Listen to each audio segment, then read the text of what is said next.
A new government mandate isn't sitting well with truck drivers. Drivers will have to buy a device to keep track of the hours they spend on the road. Channel 5 Steven Sarabia spoke with a driver who feels this may cause some issues when trying to make deliveries on time. The mandate takes effect in just a few weeks. It's designed to help keep exhausted drivers off the road.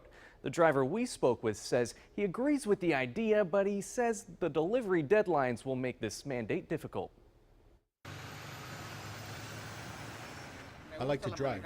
It's a safe job. Diego Contreras started off as a truck driver about 17 years ago. He says keeping track of hours is just part of the job. We fill out hours in a logbook whenever we start driving. After 6.5 hours, we take a mandatory 30-minute break. There's a change on the horizon. A new government mandate is looking to make drivers ditch the paper and go digital. The Federal Motor Carrier Safety Administration says this is to make sure drivers are following regulations. While Contreras thinks it's a good idea, he says he sees some problems with it already. It's going to be very difficult because in order to deliver on time, you need to have 2 drivers because whenever your time is up, the law requires you to sleep.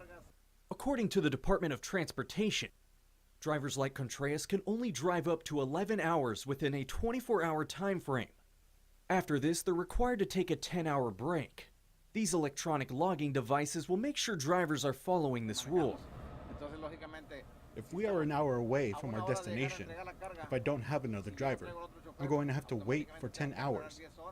And that's going to complicate things. Contreras feels in order for this to work, companies will need to be a little more flexible with delivery times. According to Contreras, truckers or companies need to pay out of pocket for these devices. He says they can cost up to several $100s. Drivers must have them installed before December 18th. Live in the Channel 5 News studio, Steven Sarabia, Channel 5 News at 10.